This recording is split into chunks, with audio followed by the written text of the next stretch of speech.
nekkoon. xam ngeen fu mu yegg fu mu fekkoon tonnu ceeb. tonnu ciment 55 000 léegi mu ngi ci 70 000. ñett yooyu ñu annoncé noonu muy suukar ak diw ak saabu laa ni wàññeekuwul 25 yi yokk ci mburu mi da ngeen ko xeeb. ban kii lañ ko ci yokki et mu ngi nar a continuer di yokkuwaat. c'est-à-dire que xam nga lan la ñu dem à la base à la source vérifier ba xam yokkute gi ñu annoncé ci conseil des ministres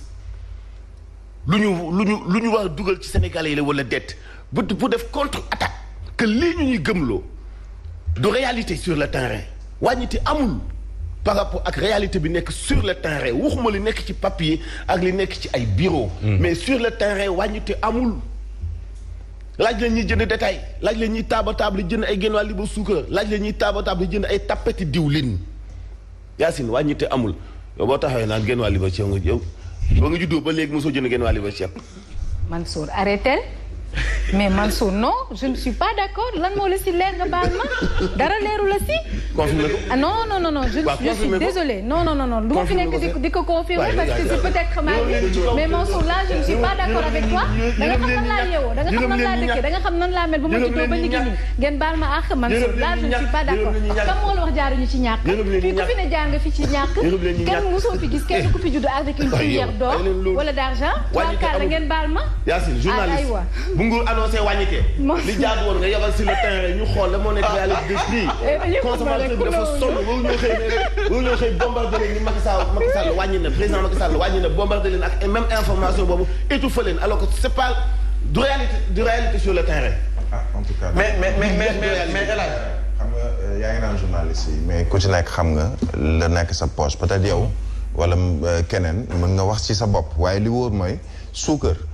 maa ngi naan 650 mais jënd naa suukar 700 francs yàggul dara 700 francs le kilogramme est-ce que peut-être que ma ko jaay moom moo ma nax wala man maa comprendre wala je ne sais quoi mais 650 700 francs la doon jar bon ça c'est pour man wàññi comme ni nga wax fi ma d'accord mooy ni dafa am prix fu mu tolloon en 2012 voilà mu am yokkute bu am tey ñu ne ni am na luñ ci wàññi luñ ci teq est-ce que luñ ci wàññi rejoindre le prix bi amoon 2012 ça c'est une autre interrogation mais man jàpp naa ni c'est bien mais peut mieux faire xamul tax ma ne peut mieux faire il n'y a pas que le sucre wala le riz wala li ñu woowee diwlin moom mooy dundu askan wi moom mooy lu mën a jàppale askan wi tey am na yeneen i domaines yoo xam ne askan wi mu ngi ci bëgg a dee location bokk na ci voté nañu fi loi ne ni dañoo tënk location ci wàllu surface corrigée danga bi mètre carré dëkk ba ngay dëkk wala gox bi nga dëkk fii la war a yem mais ba ñu ko defee ñu appliqué ko tuuti ci ay quelques mois mais gis nañ fu mu mujjee ka wàññi woon léegi fexe na wut sax prétexte su génn la ne damay defaraat sama kër pour mën a delloo soit prix yoo xamee ni waxuma delloo prix yu avant yi sax mais yokk encore prix mais où est l'État dans ça alors qu'il y a une loi qui régule normalement le prix de la location ça veut dire que teg nañ fi ay loi mais application bi amul nga jógee ci wàllu location ñu ngi wax sànq ci wàllu courant mais am na ñoo xam ne tey seen njëgu courant même bu dee woyofal mais dis na ci ñoom est-ce que duñu ko wàññi loolu bokk na ci li ñu war a wàññi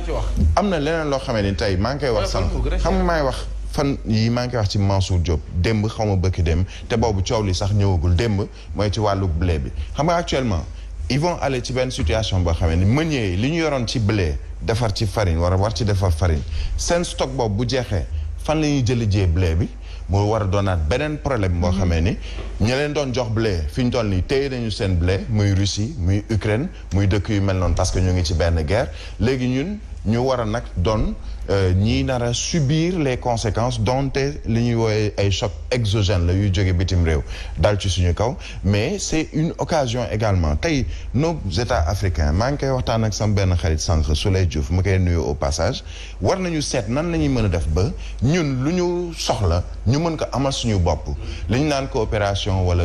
échange yu am sud-sud la ngay soxla nga ne blé nga bëgg waaye Russie donc ñoo la ko mën a jox wala États-Unis waaye ñoom la ñu yore ñu ngi koy tënk téye ko parce que ñoom ñoo ko soxla maïs bii nii ñoom soxla nañ ko mais nañu dem ci li nga xam ne moom mooy consommer local xool yeneen produit de substitution la ñu mën a am en Afrique ñu yemale ko si suñu biir en Afrique bokk na ci tey lu président bu Union africaine war a xeex muy Macky Sall mooy fexe ba man sama présidence naa fexe ba bu mu yam ci wàllu guerre yi am ca Mali wala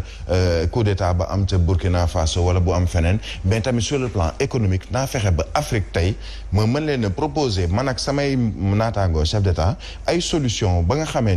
ni si Russie bëggee ñëw moom boppam par rapport ak li mu bëgg tënk ci wàllu Europe de l'Est wala Est bi boobu pour dellu soit ci URSS doonaat benn pôle boo xam ne day am doole États-Unis am dooleem Union européenne am dooleem mais Union africaine tey war na am dooleem sur le plan économique également sur le plan économique comme sur le plan militaire peut-être que dina jël temps mais sur le plan économique war nañ dem ba moom suñu bopp ba nga xamee ni yenn choc exogènes yi néew ma dul am de mais dina xaw wàññeeku ci ñun ba nga xamee ni nañuy wax li Mansour di wax naa ne mais bu ñu amul blé nañu wuti mboq wala la ñu wuti leneen loo xam ne dañ koy defaree mburu mais day fekk tamit ñu mën ko tàggat suñu bopp ba nga xamee ni yow doo dem ci Russie parce que mu ngi lay jox 300 et quelques milliards de francs CFA yoo xamee ni da la koy exportel lépp mu ngi jëm daanaka ci blé li ci ëpp après bu sa meññee yi jeexalee ñoom Babacar Ngom Sedima ñoom NMA Sandoz et cetera bu ñu jeexalee ñoom stock bi ñu yore woon après les boulangers les meuniers au Sénégal vont te dire on est obligé d'augmenter encore le prix du pain alors que juróomi dërëm bi ñu ci yokk déjà indi na problème ci askan wi ça veut dire que tey il y a un problème de fond et ce n'est pas benn waxu benn 1 heure de temps ñu ne ministres yi ñu ngi def conférence de presse pour expliquer la baisse sur les prix de certaines denrées de grande consommation mais il s'agit d'un problème boo xamee ni peut-être à court ou moyen terme Afrique ci boppam ñoo war a jël seeni engagement pour defaraat seen bopp. merci beaucoup Birahim Ndiaye Rachid Ba maa ngi lay nuyu bu baax a baax Mambey am réew prix mburu mboq am na fi bu ñu ko mënta contrôler normal mu nekk benn prix ñebe am na fi mburu bu nekk am na fi gaa yi ki jëndul rek mburu yëpp am na fi jamono dañ daan naan kilo ceeb gaa yi ki jëndul nangam lay jar Dakar boo demee Thiès yokku na dërëm boo demee Saint-Louis ak Louga yokku na ñaar dërëm jot na de boo demee Tamba yokku na ñetti dërëm c'est-à-dire que fii xamoo kilo ceeb lu muy jaar marché bi amul contrôle li ma wax noonu xoolal virgule du ci dañ xoolal fu ñu mën di jaay kilo suukar 650 wala 700 ka ko doon jaay dafa jalgati mais Aminata Assome Diatta muy jiite ay garde ñu contrôle ñu dugg ci marché di nangu ko jaay lu ëpp kilo suukar 500 te dama ni man ba dimanche bi may ataaya kilo suukar 600 laa ko jëndee yëguma fu mu yokkoo woon ku mu neex na nga yokk parce que ba léegi ni marché bi li may koy faral di wax ngeen di reetaan comme mool wu dagg amul contrôle di nee nañu 600 ba léegi am na boutique yoon boo fa demee doo ko jëndee 600 c'est-à-dire que il faut ñun ñu wàcc sur le terrain def investigation génne coono ak souffrance su Sénégal yi bañ a annoncer gouvernement bi ñoom ay soi-disant mesures yi nga xam ne jël nañu ko Sénégal yi dañuy souffrir Sénégalais ñu ngi souffrir ci yokkute gi gars yi ñun ñëpp dégg nañ ko te yàgg nañu ko jàmbat alors lu mu ci manti doon ministre bi dina amal tey ji janox taskatu xibaar bi 9h jotee ngir expliquer seen yokkute gi wala seen wàññite gi nu mu fa demee ay ca may nuyu baax sama mbokki mool yi nga xam ne fajar gu jot dañuy teewlu ñenn ñi biir géej lañ ñuy teewloo wala di ñu seetaan ci seen portable may remercier sama rakk ji Marie Ngouda moom moo ma joxaat ensemble bi tey jii depuis xaar yàlla Marie Ngouda waa Marie Ndiaye voilà ñu koy door wax yéen kaay groupe des médias la tribune dafa ñëw ci wàññite gi nga xam ne moom lañ doon waxtaanee sànq ba léegi jëm ci li nga xam ne rek mooy li askan wi di dundee ndax bëri na ñetti ay produits yu nga xam ne tànn nañu ko ceeb dëwliñ ak suukar si wàññi nañu ko moom président Macky Sall loolu la xabaar ni ki démb ci yéen kaay groupe des médias dikkaat ci nee na nag jamono ji askan wi tàmbali ni ñoo reetaan bay kekke en tout cas lu mu ci manti doon yéen kaay bi foofu la génnee coordination bu FNR mu mel ni kon nag Mactar Sourang ma ko yoroon fu mu nekk nag mission jeex na ca dakkal nañu ko yéen kaay groupe des médias foofu la dikk ñaari weer ñu toog ak 24 jours yu nga xam ne ndongo yi demuñu l'école maanaam dañoo nekk di grève ba léegi loolee nag sabab na démb ñi nga xam ne ñoom ñooy ndongo yi wàcc fii ci diwaanu Dakar sa place de l'Obélisque daal di fay amal ak toogaanu ñaxtu le député du peuple mi ngi ci wàññite gi ba léegi mais El Hadj yow mën nga jënd 600 mais man ma nekk fi jënd 650 Birahim jënd 700. non dañu bëgg ñu ragal yàlla si parmi kenn ose jënd libre ceeb loolu fan la am. mais am na ñu koy jënd pour défendre nguur gi pour la. am na ñu koy jënd bu ñu défendre nguur gi parce que wàññite amu fi. mais mais ku nekk da nga xam li ngay dund Mansour. Ah non Mansour là je ne suis pas d'accord. Pourquoi vous dites que ragal yàlla wala ñàkk ragal yàlla mais ñu tàllal la yow xamal li ngay dund man ma xam li may dund rek. Non Mansour ne me mettez pas en mal avec les gens quand même. S'il vous plaît. amu fi Yacine. Non je ne suis pas d'accord avec vous. amu fi kon nga cautionné li ma wax. Non kon nga cautionné li ma wax. waa léegi yéen ñaar ku si nekk sa position ku si nekk li wàññi fi amul wàññi fi am na. kon nga cautionné li ma wax. mais moom dafa xam lan lay dund. Yacine ñu dem ci bopp bu ma la jugé li nga dund nga cautionné li ma wax. Sénégalais yi wàññi dunduñu wàññi. Je ne dis pas que da nga wax ni Sénégalais yi dunduñu wàññi te loolu la c'est pas vrai. Mais Mansour li ñuy wax les Sénégalais ça n'a rien à voir avec ce que les Sénégalais sont en train de vivre. Les Sénégalais souffrent. Un journaliste n'a pas le droit de défendre ce qui se passe dans ce pays. Parce que les Sénégalais souffrent. Tu es un journaliste, non? Non, mais c'est pas possible. Mon Dieu. Mais fini, amuñu droit am seen liberté d'opinion. C'est quoi ça? Est-ce que man dama ne en aucun cas ni que ni Sénégalais yi dunduñu li ñuy dund dafa metti man li ñuy dund loolu laay dund. Yacine ma nekk Sénégalais de pure souche. bu ñu ko cautionné amu fi il faut aller sur le terrain. yéen ñaar ku si nekk il faut aller sur le terrain. ku si nekk ni nga ko yëgee dañuy def investigation pour bu fekkee dañu tegal loo xamante ni bii jaaduwul ba ñu sukkandiku ci kayit yi weddi ko par matériel. matérialisé ko. être sur le wàcc sur le terrain weesu yow mii borom kër ngay dem jëndi. yow mii borom kër waaw même ma terminer man mu yow xam ne kenn jëndul kilo ceeb il faut qu'on non attention Mansour déet Mansour loolu xamul tax dama ci d'accord. may sant yàlla jënduñu kilo ceeb parce que da ngaa xamul. ba wàccoon sur le terrain rek ñuy gis ñuy xëy raasi dem jaay potu dem pour jënd ci kilo ceeb ndax bu ma la nee jënduñu kilo ceeb man ak yow. doo ko weddi yow jëndoo kilo ceeb. désolé. neel yow jëndoo kilo ceeb. am na Mansour kaay ma xamal la am na si journaliste yoo xam ne Mansour am na si journaliste yoo xam ne tey jii dañ boo xefee génn nañ leen seen localité seen fël ñu dëtt mais sac la ndax amuñu xaalis xam nga la di sac si ñun. Sénégal nit journaliste nit la aussi. saaku ceeb ngay jënd waaye yàlla xam na ni. am na ñoo xam ne est-ce que ndekki nañu tey fii ñu taxaw nii ci plateau bi yàlla xam na ni am na ñoo xamee ni kilo ceeb boobu. yenn saa yi liibaru ceeb la ñuy jënd. maa la ko wax nag sac la donc ñuy xalaat ci yow. yàlla baax mais sant yàlla ñëw ci Vox Populi dafa ñëw temps bi sax pratiquement dem na ndax Mansour ak Yacine. denrée première nécessité ceeb diwlin suukar président Macky Sall wàcc na prix yi en tout cas information boobu la joxe lii tax mu wàcc ko nag 50 milliards la génne teg ci table ji ni ab subvention ñu ñëw ci li nga xam ne rek moom moo di Mactar Souran ba nga xam ne quitté na coordination bu FNR mu ngook les élèves envahissent la place de la nation loolee démb la woon jëm ci ñaxtu mi nga xam ne ñu ngi koy amal jëm ci wàllum njàng mi bés yéenekaay foofu la génne si wàññi teg njëkk yi mu mel ni jamono ji nag ménage yi maanaam borom kër yi góorgóorlu yi fu mu nekk nii poos yi mi ngi tàmbalee ku mu nekk am na ak renfort bu nga xam ne xaw na cee dugg ndax njëkk yi nga xam ne nee nañu wàññi nañ ko wàllum njàng mi démb ndongo yi wàcc nañu ci mbedd mi di yëngal ku ci mel ni député Marième Soda Diagne ma nga ca woon moom ci boppam sàkku na nag ñu toog waxtaan ndax tey jii syndicat yi ngornement bi dañu fas yéene daje ngir nag waxtaan bu mujj ñu bëri njortees nañu kon foofu la moom lay doon. Sud Quotidien ñëw ci fixation de la caution aux législatives tey jii ministre de l'intérieur Antoine Félix Diome dafay toog ak opposition bi ak les non alignés ngir nag ñu xool caution législative bi ci nan la ñu koy tënk ñaata la ñu koy def loolee nag dinañ ko waxtaan Sud Quotidien ñëwaat na ci wàññi teg njëkk yi ñu ñëw ci ba tey ci li nga xam ne rek moom mooy élèves yi au le ton yëkkati nañ seen kaddu Guy Marius Sagna ngi nii mais député Marième Soda mi ngi nii ñoom ci boppam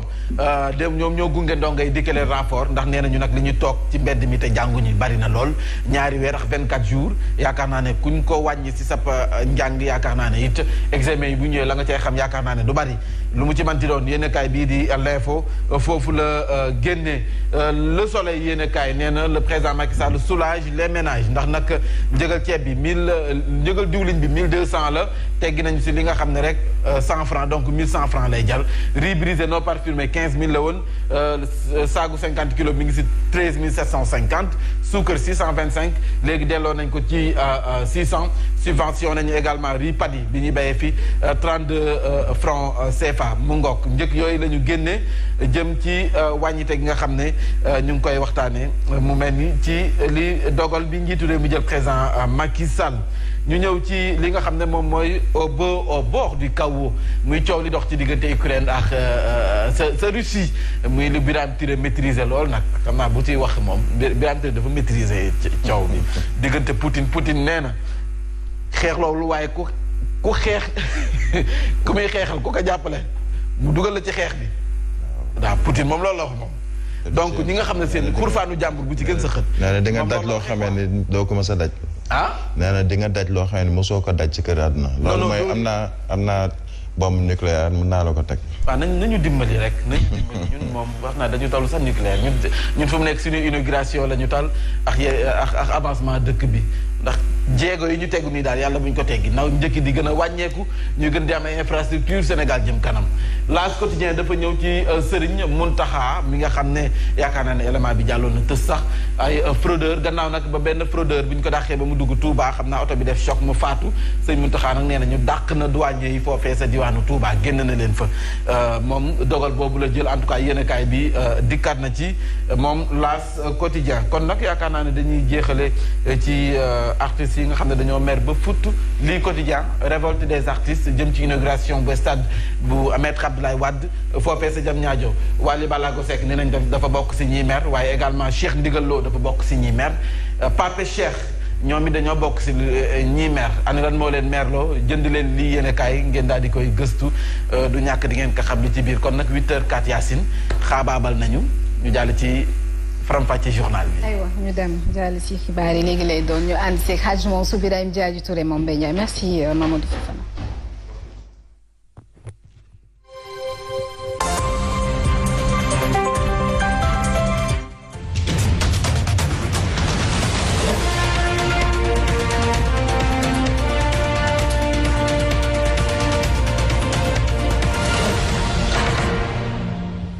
Zik FM Sen TV juróom-ñetti waxtu asalaamaaleykum li gën a fees ci bopp xibaar yi annoncé nañu wàññite as lëf ci dund bi loolee ngi tukkee ci ndaje bi nga xamante ni bi conseil des ministres la woon ni ki démb dina ci dellu siwaat ci jamono jooje itam ñu ngi nemmeeku ak yokkute ci secteur aviculture nga xamante ni bi faw mu feeñ ci yokkuteeg njëgu ginaar yi ci wàllu éducation itam tey syndicalistes yi daañu dajeek nguur gi démb lañ ko jàppoon dàq ko ngir xëy na mën a dëppoo ci kaddu ci mën a dakkal grève bi nga xam ne démb am na élèves yi doon def manifestation ngir fukki ayu bis yoo xam ni jàng amul ci Sénégal beneen daje itam bu ministre de l'intérieur di seq ak parti politique yi ngir waajal élection